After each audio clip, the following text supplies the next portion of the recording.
नमस्कार, मैं हूं आपके साथ हेमंत कुमार और पूरी दुनिया में इस वक्त नेपाल में बाढ़ से मची तबाही की चर्चा हो रही है और ये बेहद ही चिंताजनक खबर है क्योंकि नेपाल के रसुआ के इलाके में भूटे कोशी नदी में अचानक से ये बाढ़ आई जिसकी किसी ने कल्पना भी नहीं की थी। इससे जहां एक तरफ कई सवाल खड़े हो रहे हैं, वहीं दूसरी तरफ इस वक्त सबसे बड़ा मुद्दा है नेपाल में राहत और बचाव का, क्योंकि अचानक आई इस बाढ़ ने भारी तबाही मचा दी है। इस बाढ़ की चपेट में कैलाश मानसरोवर यात्रा पर जा रहे 105 भारतीय पर्यटकों के साथ साथ 400 से ज़्यादा पर्यटक और ट्रैकर्स के भी लापता होने की सूचनाएं सामने आ रही है। इसके अलावा हज़ारों लोग लापता हैं, कई लोगों की जान गई है और इन लापता लोगों में भी सिर्फ भारतीय ही नहीं बल्कि कई दूसरे देशों के नागरिक भी शामिल हैं।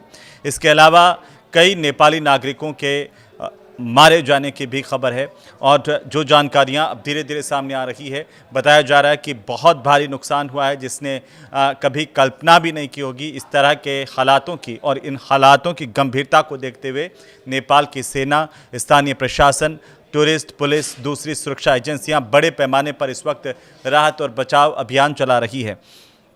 तो आज नेपाल की बात, क्योंकि सबसे पहले हम आपको बताते हैं कि आखिरकार नेपाल में क्या हुआ है, कैसे हुआ है, क्योंकि नेपाल पर्यटन बोर्ड ये कह रहा है कि रसुआ में सुबह करीब 8:30 पर 8:30 बजे के करीब भूटे कोशी नदी का जो जल स्तर है वो तेज़ी से अचानक से बढ़ गया।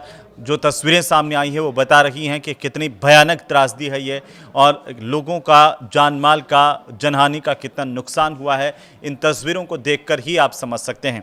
ये नदी का पानी इतनी तेज़ी से बढ़ा कि इसके किनारे पर जितने भी लोग मौजूद थे, इनमें चाहे वो पर्यटक हों, ट्रैकर्स हों या फिर आम लोग हों, स्थानीय लोग हों, और सब कुछ इसकी चपेट में आ गया। चाहे लोगों के घर हों, पुल हो, गाड़ियां हो, जो कुछ भी सामने आया वो बहता चला गया। लेकिन ये सब हुआ कैसे, ये सवाल लगातार उठ रहा है। अचानक ये जो बाढ़ आई है उसने पूरे इलाके में सड़क पुलों को भारी नुकसान पहुंचाया है। एक जानकारी के मुताबिक करीब 40 किलोमीटर की जो सड़क है वो तबाह हो गई है, जबकि करीब 19 पुल बाढ़ की वजह से क्षतिग्रस्त हो गए हैं या फिर पूरी तरह से बर्बाद हो गए हैं। जो तस्वीरें दिखाई दे रही हैं उनसे तो यही अंदाज़ा लग रहा है कि इस जलजले के सामने, इसकी राह में जो भी आया वो बच नहीं पाया और इससे जो प्रभावित इलाके हैं वहां पर अब बड़े स्तर पर राहत और बचाव अभियान तक चलाना बेहद मुश्किल हो रहा है।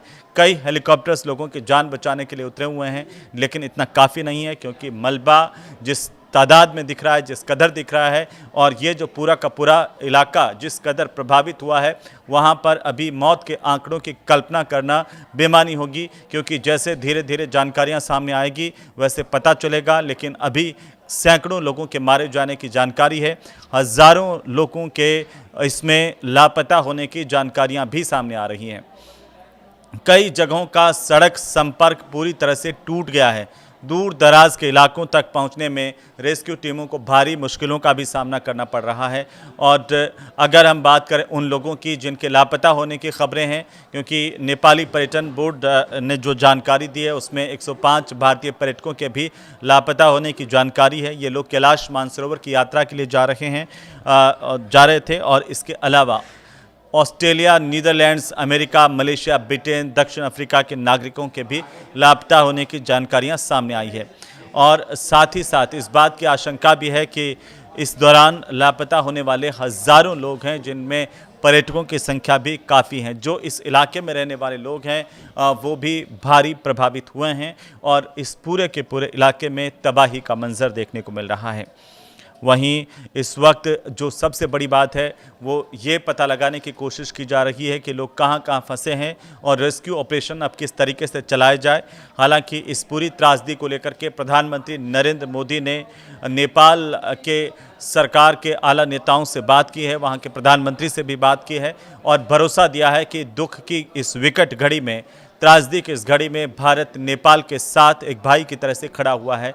जो भी ज़रूरी मदद होगी वो भारत करेगा, ये भरोसा प्रधानमंत्री नरेंद्र मोदी ने दिया है। लेकिन जो तस्वीरें हैं उन्हें देख करके हर कोई दहल जाएगा।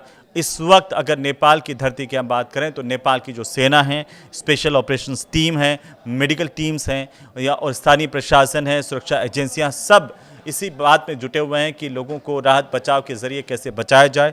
सबसे जो ज़्यादा प्रभावित इलाका है वो बूसी और तुसु इलाके हैं, जहां पर अब तक कई लोगों को सुरक्षित निकाला गया है और ये क्रम अभी भी लगातार जारी है, क्योंकि नेपाल की सेना के प्रवक्ता की तरफ से भी कुछ जानकारियां साझा की गई हैं। राहत बचाव अभियान में तेजी लाने के लिए जो प्रभावित इलाके हैं वहां पर करीब 15 हेलीकॉप्टर्स की तैनाती की गई है। 7 हेलीकॉप्टर्स नेपाली सेना के, बाकी हेलीकॉप्टर्स जो है वो सशस्त्र पुलिस बल के और निजी ऑपरेटर्स के भी लगाए गए हैं। और जो भी लोग फंसे हुए हैं उनको निकालने के इंतज़ाम किए जा रहे हैं। हालांकि कई कैंप्स भी लगाए गए हैं जिनके ज़रिए जो घायल लोग हैं उनका तुरंत इलाज को लेकर के भी उन्हें भेजा जा रहा है। नेपाली प्रशासन की जो प्राथमिकता है वो फिलहाल ज़्यादा से ज़्यादा लोगों को सुरक्षित बाहर निकालना, घायलों को तुरंत मेडिकल सहायता उपलब्ध करवाना है, क्योंकि कई लोग इससे प्रभावित हुए हैं हज़ारों की तादाद में। और अभी जैसे जैसे समय बीतेगा इसके बारे में और जानकारियां भी सामने आती जाएंगी। लेकिन फ़िलहाल मैं आपको बता दूं कि कई बड़ा इलाका जो है वो इससे प्रभावित हुआ है। अब इसको विस्तार से जानते हैं कि आखिरकार ये कैसे हुआ और इसके पीछे की वजह आखिर क्या रही। कई तरह के कयास भी हैं। कुछ लोग कह रहे हैं कि क्या इस त्रासदी की जानकारी पहले से चीन को थी, अगर थी तो भारत को इसको लेकर जो है वो नेपाल को इसे लेकर के अलर्ट क्यों नहीं किया गया, ये भी सवाल पूछे जा रहे हैं। हालांकि भारत में इसके बाद बिहार और उत्तर प्रदेश में अलर्ट जारी कर दिया गया, क्योंकि आशंकाएं इस तरह की है कि अगर यहाँ भूटी कोशी नदी के अंदर ये जलजला आया है, यहाँ पर पानी की मात्रा बढ़ी है, तो इसका कनेक्शन भारत तक है, वो भी हम आपको बताएंगे। लेकिन फिलहाल हम आपको बताएं कि आखिरकार इस त्रासदी के बाद चारों तरफ हाहाकार मचा हुआ है और जिस तरीके से नेपाल जुटा हुआ है इस त्रासदी से निपटने में, उसमें कई घंटे अभी लग सकते हैं। लेकिन ये जो पूरा का पूरा जो प्रभावित इलाका है, रसुआ का इलाका है, वो तिब्बत से सटा हुआ इलाका है और तिब्बत में ये जलजला जिसकी शुरुआत हुई और उसके बाद इस भोटी कोशी नदी में अचानक से पानी का इस तरह से बढ़ा, जिसके साथ में भारी तादाद में मलबा भी सामने आया और इसका वेग इतना था कि इसके सामने जो कुछ भी आया वो कुछ भी टिक नहीं सका। नेपाल काठमांडू से ये जो इलाका है जहां पर भारी तबाही मची है वो करीब करीब 125 किलोमीटर दूर इलाका है रसुआ, जहां पर ये तबाही है। यहां पर तबाही की अलग अलग तस्वीरें इस वक्त सोशल मीडिया पर भी आ रही हैं और नेपाल की सरकार की तरफ से भी जानकारियां सामने आई हैं। लेकिन नेपाल की बाढ़ को लेकर के जो सबसे बड़े सवाल खड़े हो रहे हैं वो क्या हैं? दरअसल वो सबसे बड़े सवाल ये है कि आखिर ये कैसे हुआ, कहाँ एग्जैक्टली इसकी लोकेशन है और साथ ही साथ ये कब हुआ, इसे लेकर के सवाल है। क्योंकि ये बताया गया कि 26 अगस्त की सुबह करीब 8:30-9 बजे का वक्त है जब नेपाल के रसुआ में भोटे कोशी नदी में अचानक से तेज़ बाढ़ आई। किसी ने सोचा भी नहीं था, ऐसा कोई अलर्ट भी नहीं था। अचानक ये जलजला आया जिससे हर कोई हैरान रह गया। किसी को भी संभलने का मौका यहाँ पर नहीं मिला, जिस तरह की तस्वीरें सामने आई है। और पानी तिब्बत की ओर से ये आया था। इसके बाद ये घर, सड़क, पुल और हाइड्रो पावर प्रोजेक्ट तक सब कुछ बहा करके ले गया। और भारी बारिश उस वक्त नहीं हुई थी, लेकिन उसके बावजूद ये पानी का वेग आप देखेंगे तो चौंक जाएंगे।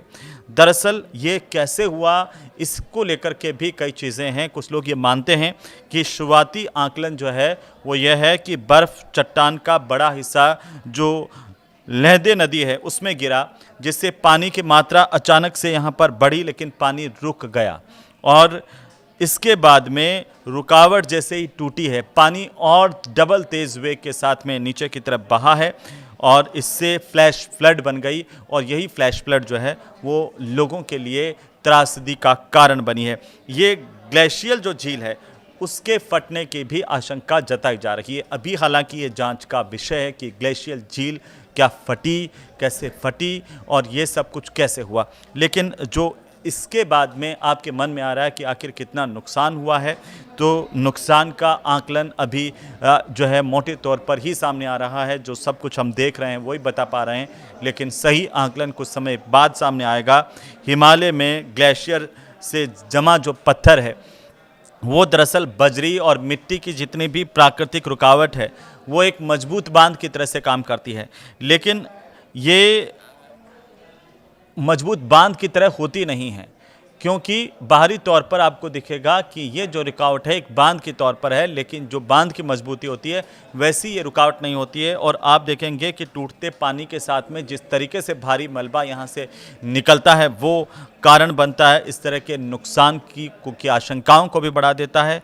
और आप ये सोचें कि जिस वक्त ये सब कुछ हुआ, क्या उस वक्त झील में पानी कितना था, क्योंकि अभी इसकी प्रामाणिक मात्रा भी सामने नहीं आई कि झील फटी, क्या उसमें बहुत ज़्यादा पानी था, या ये जो जैसे ही झील फटी है या नदी का रास्ता रुका था उसकी वजह से ये बाढ़ आई है, या इसके पीछे कुछ और। लेकिन इस बात को लेकर के आशंकाएं तो ज़रूर है कि ये पानी जो है वो बिहार तक भी पहुंच सकता है। इसे लेकर हालांकि बिहार की सरकार ने अलर्ट जारी कर दिया है। खुद गृह मंत्री अमित शाह ने बिहार के मुख्यमंत्री से बातचीत की है, सम्राट चौधरी, और उनसे जानकारी भी ली है। उन्होंने एहतियात बरतने के लिए भी कहा है और इसके बाद में बिहार में भी अलर्ट जारी किया गया। लेकिन ये जो कनेक्शन है, क्योंकि भोटे कोसी जो है वो आगे त्रिशूल में जुड़ती है और फिर उसके आगे गंडक नदी तंत्र से पूरी जुड़ी हुई है, और इस लिहाज से अगर हम देखें तो बिहार में सतर्कता को बढ़ाया गया है। पानी का असर जो है वो नदी के जल स्तर और रास्ते पर निर्भर करेगा कि वो किस तरीके से आगे बढ़ता है। लेकिन आप देखिए कि अब तक की क्या इस तरह की बड़ी अगर हम देखें तो आपदाएं पहले भी आई हैं। जी हाँ, बिल्कुल आई हैं। जो भारत नेपाल के हिमालयी इलाके हैं वहाँ की अगर बड़ी आपदाओं की अगर हम बात करें तो सबसे बड़ी आपदा के तौर पर अगर हम देखें तो 16 अगस्त 2004 के अंदर इस तरह की एक आपदा आई थी जिसमें ग्लेशियर झील फटी और उसके बाद अचानक से जो पानी का जो प्रवाह है वो तेज़ी से बढ़ा और इसकी वजह से इमारतें बही। समय रहते हालांकि लोगों को ऊपर पहुंचाने से बड़ी जनहानि टल गई थी, लेकिन इसके बावजूद भी इसे एक बड़ी आपदा कहा जाता है जो थामे गांव के आसपास में थी। इसके अलावा जो दूसरी बड़ी जो आपदा जिसका जिक्र आता है वो 4 अक्टूबर 2023 को इसी तरह की एक आपदा आई जिसमें दक्षिणी जो लोहनक झील है सिक्किम में, वहाँ पर ग्लेशियर झील फटी और वहाँ पर तीस्ता नदी में इसकी वजह से बाढ़ आ गई थी। इसके बाद जो चोंगथांग बांध है वो टूटा था और इससे कई इलाके डूब गए। 179 करीब लोगों की मौत हुई थी। इसके बाद अगर हम आपदा को हिमालय क्षेत्र में देखें तो उसमें तपोवन ऋषिगंगा उत्तराखंड की आपदा आप सबको याद होगी, जिसमें 7 फरवरी 2021 को रोंगटी जो पीक है वहाँ से बर्फ़ और चट्टानें टूटी थी, नदी में गिरी, इससे तेज़ मलबा बहा और इससे इसी तरह का एक सैलाब जो है वो भारत में देखने को मिला था उत्तराखंड में। और यहाँ पर 2 हाइड्रो प्रोजेक्ट तबाह हो गए थे, 200 से ज़्यादा लोग मारे गए या फिर लापता हो गए थे, इस तरह की जानकारियाँ हैं। इसके अलावा और भी जैसे उत्तराखंड में बाढ़ आई, आप सब ने देखा 2021 का वक्त था, कुमाऊं गढ़वाल इलाके में बाढ़ भूस्खलन हुआ, 46 से ज़्यादा लोगों की मौत हुई थी। कश्मीर में जैसे बाढ़ आई 2014 में, यहाँ पर लगातार बारिश हुई थी और झेलम नदी जो है वो उफान पर आ गई। श्रीनगर समेत पूरी की पूरी घाटी का बड़ा हिस्सा डूब गया था और यहाँ पर भारत पाकिस्तान में 450 से ज़्यादा भी मौतें हुई थी। इसके अलावा केदारनाथ का जल प्रलय आप सबको याद होगा, जब भी हिमालय में इस तरह की त्रासदी, इस तरह की आपदा आती है तो बड़े पैमाने पर क्षति सामने आई है। जो केदारनाथ जल प्रलय था वहाँ पर उत्तराखंड में 17 जून 2013 को भारी बारिश के बाद में चोराबारी जो झील है उसका पानी और मलबा नीचे आया। केदारनाथ और रामबाड़ा गौरीकुंड में भारी तबाही हुई, हज़ारों लोगों की जान गई थी। इससे पहले अगर आप और पीछे जाएंगे तो 5 जुलाई 2016 को भोटे कोशी बाढ़ पहले आ चुकी है यहाँ पर नेपाल में ही, जिसमें तिब्बत की यही जो ग्लेशियर झील है उसके फटने से भोटे कोशी नदी में बाढ़ आई। तो ये पहली बार नहीं है जब नेपाल के अंदर इस तरह की त्रासदी मची हो। इससे पहले 5 जुलाई 2016 को इसी भोटे कोशी नदी के अंदर जो भारी तबाही हमने देखी थी, किस तरीके से ग्लेशियर झील फटने से बाढ़ आई, सड़क पुल हाइड्रो पावर सब प्रोजेक्ट को नुकसान पहुंचा था, तबाह हो गया था पूरा का पूरा इलाका। लेकिन ऐसी ही एक जो फ्लैश फ्लड है वो लेह के इलाके में भी आई थी अगस्त 2010 में, जब बादल फटा रात में और फिर मलबे का एक सैलाब यहाँ पर पहाड़ों के अंदर आया जिससे लोगों को भारी नुकसान पहुँचा, काफ़ी लोग प्रभावित हुए, 250 से ज़्यादा लोगों की मौत हुई थी। नेपाल में इससे पहले एक बार और जिक्र आता है जब 1985 में 4 अगस्त 1985 में इस तरह का जलजला देखा गया था। ये तीसरी दफ़ा है जब इतनी बड़ी तादाद पर जनहानि हुई है, इतनी बड़ी तादाद पर लोग मारे गए हैं और पूरा का पूरा सिस्टम तबाह हो गया। उस वक्त डीगसो झील जो है वहाँ पर एवलांच गिरा था और उसकी वजह से यहाँ पर बना एक प्राकृतिक बांध जो है वो टूटा, जिससे तबाही मची। हाइड्रो पावर प्रोजेक्ट, पुल, खेत सब कुछ बह गए थे। अब ये जो जिस तरह का जलजला, जिस तरह की स्थितियां आई हैं वो पहली बार नहीं है, लेकिन इसके बावजूद सवाल इस बात को लेकर के कि आखिरकार जब ये तिब्बत से शुरू हुआ और इससे पहले क्या चीन को इसकी जानकारी थी? अगर चीन को इसकी जानकारी थी तो क्या नेपाल को इतला दी गई थी, अलर्ट जारी किया गया था या नहीं किया गया? अगर नहीं दिया गया, किसी तरह का अलर्ट, नेपाल को जानकारी नहीं दी गई, इसके पीछे की वजह क्या है?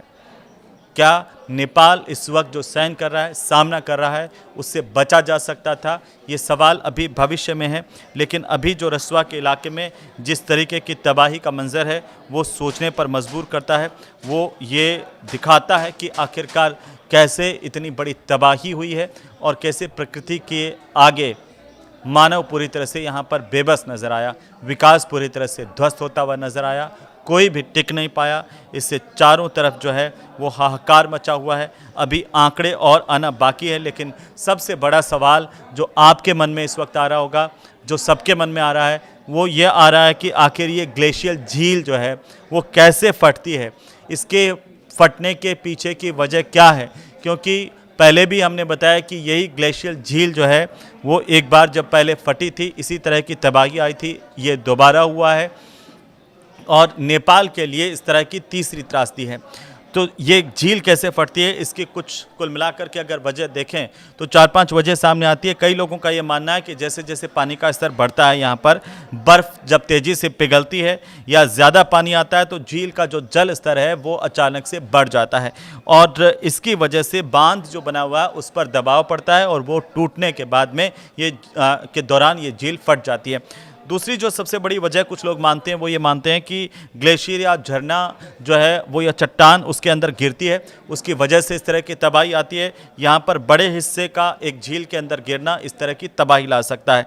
इसमें प्राकृतिक बांध को टूटने का पूरा अंदेशा होता है, टूट सकता है। जो जैसा हमने देखा यहाँ पर नेपाल में भूस्खलन होता है तब भी झील फट सकती है, क्योंकि आसपास के पहाड़ी से अगर मलबा झील में गिरता है तो अचानक से पानी उफान मार सकता है। इस तरह की त्रासदी पैदा हो सकती है और प्राकृतिक जो बांध है वो भी जब कमज़ोर होता है तब भी इस तरह की त्रासदी आती है। ये भी एक कारण है कि जब बांध में कोई दरार आ जाए या फिर पानी का रिसाव या कटाव होने से वो अचानक से टूट जाए जिसमें पता नहीं चले, और अचानक से जब टूटता है तो पानी पूरे वेग के साथ आगे बहना शुरू होता है और पानी जब वेग से बहता है तो आसपास जितना मलबा होता है, जितने पत्थर होते हैं, जितनी कंक्रीट होती है, जितना जो कचरा होता है वो उसके साथ बहता है और भारी तादाद में इस तरह से मिट्टी, पहाड़, पत्थर और इन सब का एक जो सम्मिलित मिश्रण जब पानी के साथ आगे बढ़ता है तो उसके आगे कुछ नहीं टिकता। वो तस्वीरें हमने देखी है, लेकिन फ़िलहाल हम सब लोग यही प्रार्थना कर सकते हैं कि नेपाल में हालात सामान्य हो